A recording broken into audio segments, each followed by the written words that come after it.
जय माता दी दोस्तों। और ये अब तीसरा पार्ट है हमारे माता वैष्णो देवी दर्शन का। और इस तीसरे पार्ट में मैं आपको बताऊंगा कि हम भैरव बाबा के दर्शन जो है वो कैसे कर सकते हैं और कितना टाइम लगता है, कितना खर्च आता है, कौन से 2 रास्ते हैं जिनका आप उपयोग करके भैरवनाथ मंदिर दर्शन कर सकते हैं। तो सबसे पहले आप ये देख लीजिए ज़रा लाइन। अगर आप सुबेरे में, अगर रात में आप रुके हुए हैं वहाँ भवन में और सुबह दर्शन करना चाहते हैं तो सुबह सुबह लाइन जो हो वो बहुत लंबी लगती है। लेकिन आपको घबराने की ज़रूरत नहीं है। सुबह आप आराम से फ्रेश होइए, तैयार होइए, नहाइए धोइए और उसके बाद से आप लाइन में लग जाइए, क्योंकि जो रोपवे लगा है माता के मंदिर पे वो बहुत ही बेहतरीन है। 800 लोगों को 1 घंटे के अंदर वो पहुंचा सकता है भैरवनाथ मंदिर में। 85 करोड़ के खर्च आया था इसको बनाने में। और श्राइन बोर्ड के अध्यक्ष जो हैं, जो जम्मू कश्मीर के गवर्नर भी हैं, उन्होंने इसको यहाँ पे लगवाया था। इंजीनियर्स की बहुत ही अच्छी कारीगरी कर ये है, जिसमें आपको जो रोपवे मिलेगा, ये रोपवे जो है बिल्कुल ही वेस्टर्न स्टाइल का बना हुआ है, जैसे स्विट्ज़रलैंड वगैरह में रोपवे है उसी तरह का है। और देखिए हम यहाँ लगे थे और वहाँ से हमें रोपवे पकड़ना है। इतनी लंबी लाइन यहाँ पे लगी हुई थी जब हम सवेरे जाने के लिए इंतजार कर रहे थे। एक और प्रॉब्लम थोड़ा सा आता है कि जब हम लाइन में लगे होते तो हम तो भाई सही से लगते हैं, लेकिन बहुत से लोग ना बीच बीच में घुस जाते हैं लाइन में, तब और भी लेट होता है। अब ये देखिए, ये देवी जी जो हैं वो बीच में लगना चाह रही हैं, लोग लगने नहीं दे रहे हैं, लेकिन फिर लगी जाएंगी। और इसी तरह बहुत सारे लोग बीच बीच में लाइन में लग जाते हैं और आपको बहुत टाइम लग जाता है।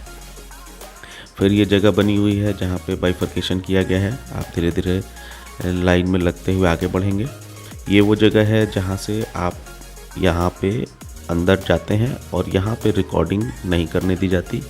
ऊपर जाने के बाद यहाँ ही से आपको टिकट मिलता है। टिकट की कॉस्ट 100 रुपये है। 100 रुपये में आना और जाना दोनों है। एक आदमी का 100 रुपये का टिकट लगेगा।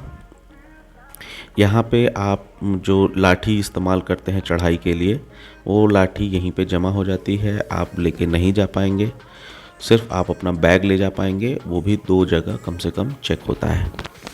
तो इस तरीके से रास्ते से आप उतर के, एक बहुत ही लंबा रास्ता बनाया हुआ है रोपवे स्टेशन तक जाने के लिए, तो हम लोग उसी रास्ते को फॉलो करते हैं और यहाँ पे जाना है जहाँ पे आपको रोपवे मिलेगा। एक बार में लगभग 40 के आसपास लोग इस रोपवे में जाते हैं और 2 रोपवे है, एक जाती है और एक आती है। इसी तरह वाइस एंड वर्सा ये जाती आती रहती है और 1 घंटे में 800 लोगों को ये भैरवनाथ मंदिर तक पहुंचा सकती है, इसकी क्षमता है। तो हम इसी तरह आगे बढ़ते रहे और रोपवे तक का मैं आपको पूरा दृश्य दिखाता हूँ कि आपको कैसे कैसे जाना है। मैंने देखा कि यहाँ पे बहुत से लोग जो हैं वो परेशान होते हैं कि रोपवे से आखिर कैसे जाना है। तो ये जो भीड़ मैंने आपको दिखाई, जो लंबी लाइन दिखाई, इसके बारे में बता दूँ, ये सिर्फ सुबह के टाइम में ही इतनी रहती है। शाम के टाइम में अगर ये आप आ रहे हैं या दोपहर में आप यहाँ पहुँच रहे हैं तो वो भीड़ बहुत ही कम रहती है। मतलब बहुत ईजिली जा कर के टिकट लेके तुरंत ही आप पहुँच सकते हैं। मतलब अगर दर्शन आपका दोपहर में हो गया है तो भैरवनाथ मंदिर में आपको दर्शन करने में ज़्यादा टाइम नहीं लगेगा। दूसरी चीज़ ये है कि अगर आप यहाँ जा रहे हैं भैरवनाथ मंदिर में तो एक बात का खास ख्याल रखें कि आप 3 बजे के पहले पहुँच जाएं, क्योंकि 3:30 बजे फिर बंद हो जाता है भैरवनाथ मंदिर और फिर वो 7 बजे खुलता है। 7 बजे खुलने के बाद से फिर वो 1 घंटा चल के 8 बजे फिर बंद हो जाता है। तो इसीलिए आप कोशिश करिए कि 3 बजे के पहले पहले आप रोपवे से, पैदल, जैसे भी है, आप जा कर के भैरवनाथ मंदिर के दर्शन कर लीजिए। तो अभी हम यहाँ पर रोपवे स्टेशन में पहुँच गए हैं और ये देखिए रोपवे की यात्रा हमारी शुरू हो गई है। और ये यात्रा भैरवनाथ मंदिर का भवन से लगभग 2 किलोमीटर का है। ये अंदर का सीन है मैं जो आपको दिखा रहा हूँ। और ये देखिए नीचे ये जो सीढ़ियाँ बनी हुई हैं, एकदम खड़ी चढ़ाई है भैरवनाथ मंदिर के लिए 2 किलोमीटर की, और लोग इन्हीं सीढ़ियों को पकड़ के और इसी रास्तों को पकड़ के भैरवनाथ मंदिर जाते हैं। तो ये रास्ता आपको सीधा पहुँचाएगा भैरवनाथ मंदिर के लिए।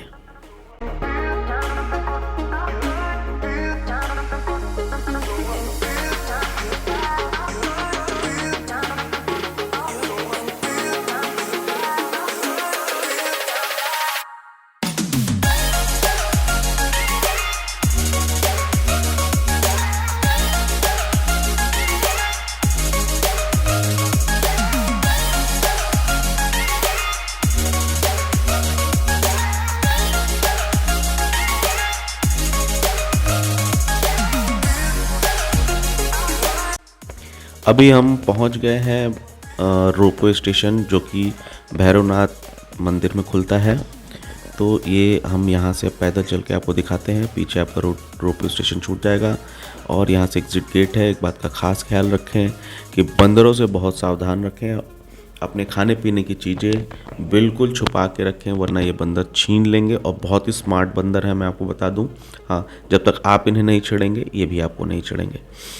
मंदिर की तरफ बढ़ते समय आपको जगह जगह पे दुकानें मिलेंगी, लोग बैठते आराम करते हुए लोग मिलेंगे।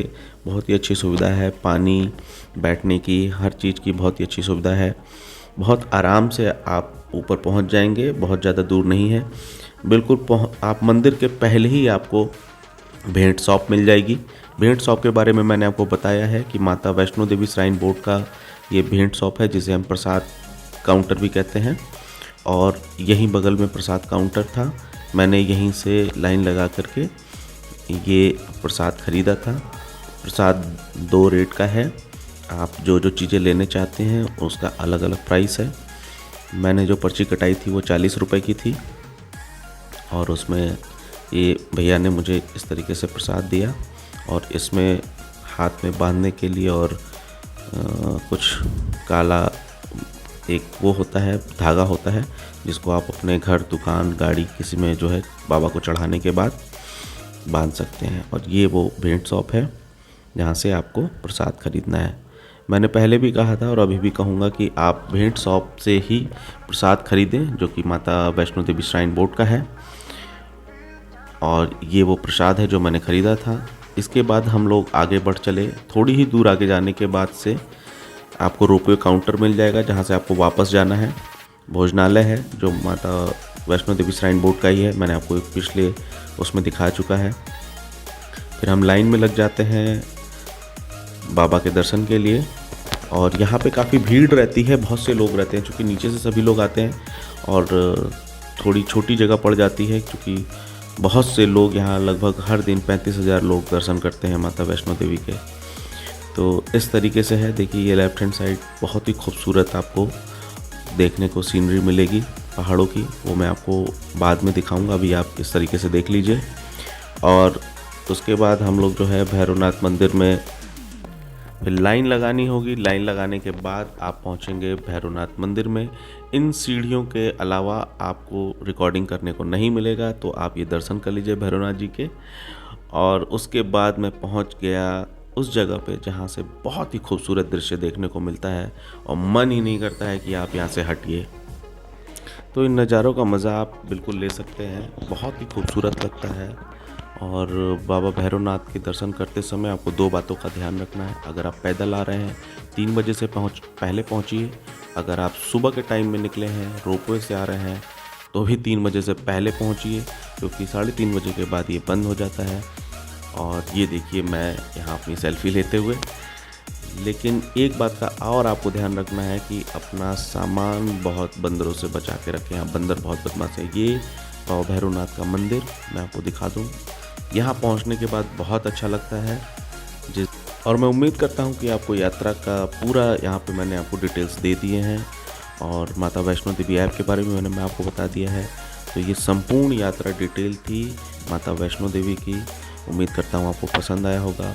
जो लोग भी नए आए हैं चैनल पे, प्लीज़ सब्सक्राइब कर लीजिएगा, लाइक कर लीजिएगा अगर अच्छा लगे, और कमेंट जरूर करिएगा। जय माता दी।